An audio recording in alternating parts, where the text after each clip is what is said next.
La transmission générationnelle des anti-modèles du passé dans le clergé ivoirien et dans une partie de la classe politique ivoirienne. C'est un texte du père Alexis Diet qui va nous démontrer dans ce texte comment l'Église, surtout catholique ivoirienne, parce que maintenant, puisqu'ils sont prêts à être des politiciens, on va aussi les prendre par leur nom et dire chaque chose par son nom. Parce que ça se passe, il y a bel et bien une communauté catholique qui n'est pas choquée du message, qui reste là, bouche bée, et donc qui ne dit rien consent. Il y a le clergé qui est là, qui ne dit rien. Ça veut donc dire qu'il y a une complicité. Et donc, il y a une transmission des mauvaises valeurs du passé, c'est-à-dire le crime, la malhonnêteté, la xénophobie et surtout le complot contre le reste de la population ivoirienne qui a été installé depuis trop longtemps par une classe, une partie de l'Église catholique romaine, parce que maintenant il faut dire les choses clairement, et aussi une partie de la classe politique ivoirienne. Le vrai problème aujourd'hui de l'Église catholique, pourquoi aujourd'hui il y a un président musulman au pouvoir et eux ils ne sont plus capables de faire leur complot comme ils le faisaient auparavant, ils ne sont plus capables d'avoir les valises d'argent comme ils l'obtenaient auparavant, et donc eux ne peuvent pas accepter cela. Et donc eux veulent avoir des politiciens sur place avec qui ils peuvent faire des deals, ils peuvent avoir l'argent, ils peuvent être aux soins de ces politiciens-là au détriment des Ivoiriens. Voilà tout le problème de l'Église catholique en ce moment. Et je l'ai dit, si l'Église catholique a permis en son sein que des gens parlent et se transforment en politiciens, ce n'est pas la première fois. On a vu M. Agré, on a vu M. Coutois et on a vu tout dernièrement le dernier en date. Nous aussi, nous allons nous permettre d'enlever les gants et de vous prendre avec les mains de fer que nous avons et d'acier que nous avons. Et donc, c'est une guerre déclarée entre nous, la classe éclaireur pro-vérité, et l'Église catholique. Parce qu'on ne va pas vous rater et on ne fera pas dans la dentelle. Les jeunes générations reprennent dans l'hétéronomie l'héritage mortifère transmis par les anciennes générations, répètent leur vision du monde, leurs discours et leurs actions. Il dit malheureusement les jeunes générations, c'est-à-dire ceux qui sont là aujourd'hui, c'est-à-dire nos contemporains, ceux qui sont vivants autant que nous aujourd'hui, n'auront pas vraiment appris de l'histoire, encore moins eu la volonté de changer.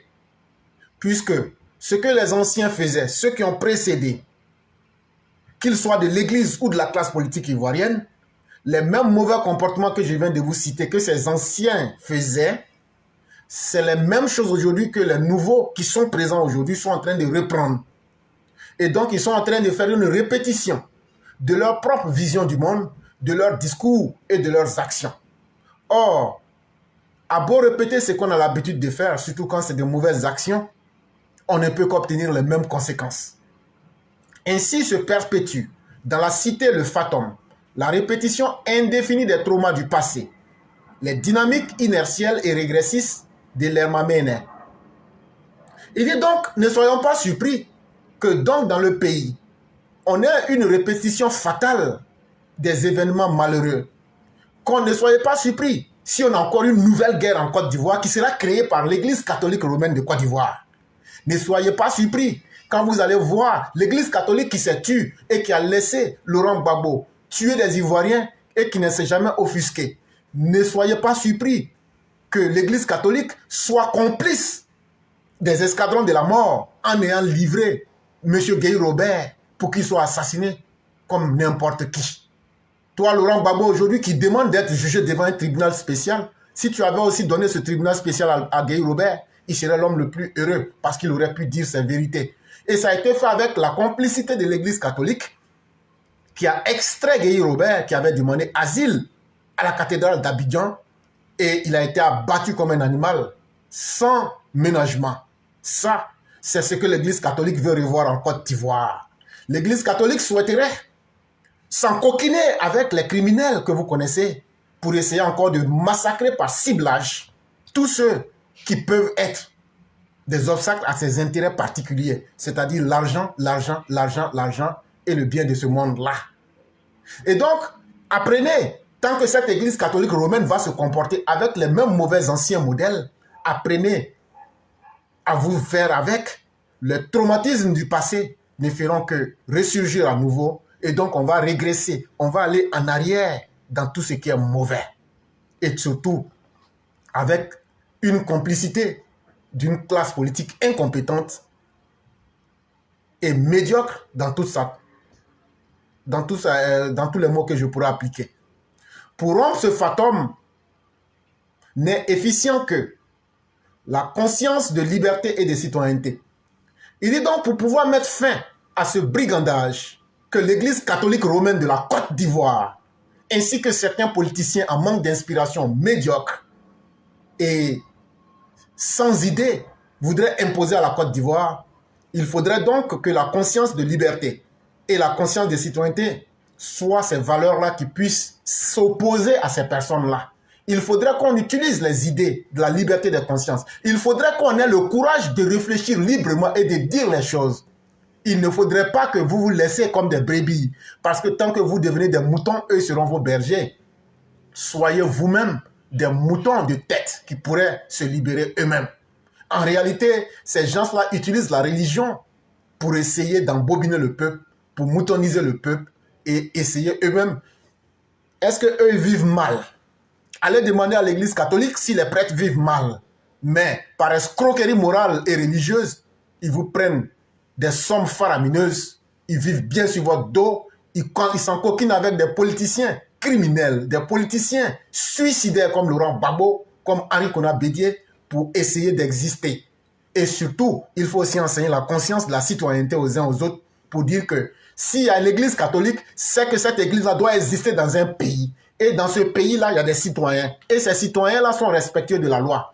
On n'a pas besoin d'évêques brigands. On n'a pas besoin d'évêques malhonnêtes. On n'a pas besoin d'évêques fauteurs de désordre social, comme on a vu à travers cette semaine-là. Et donc, à travers la conscience libre et l'esprit de citoyenneté, nous allons leur dire que leurs mauvaises actions qu'ils voulaient intenter ont été mises à jour et que nous ne leur ferions aucun cadeau. Nous n'aimons pas et nous ne souhaitons pas nous attaquer à aucune religion. Mais lorsqu'une religion veut s'attaquer au fondement de la République, en ce moment, nous allons vous livrer une bataille et quel que soit le prix, nous sommes prêts à aller jusqu'au bout. Et je parle bien de l'Église catholique romaine de Côte d'Ivoire. Nous sommes prêts à vous livrer cette bataille-là sans honte, sans répit. Et nous sommes prêts à assumer les conséquences jusqu'où ça pourrait aller. Puissent les Ivoiriens se réapproprier dans l'intériorité cette conscience de liberté et de concitoyenneté en laquelle réside la capacité d'historicité de l'être humain, son aptitude à construire son présent et son avenir en révoquant les anti-modèles légués par le passé. Il est donc les valeurs de société, les valeurs sociétales, les valeurs humaines positives que nous venons de citer, la conscience de liberté, la citoyenneté, avec tout ce qui va avec. Il dit lorsque les citoyens auront compris que chacun doit prendre ces vérités-là pour en faire siennes, pour les utiliser comme quelque chose de personnel, ça va donc nous permettre d'écrire notre propre histoire en tant que des êtres humains et d'être capable d'affronter notre présent et de construire notre avenir en mettant ces anti-modèles que le passé nous a déjà légués.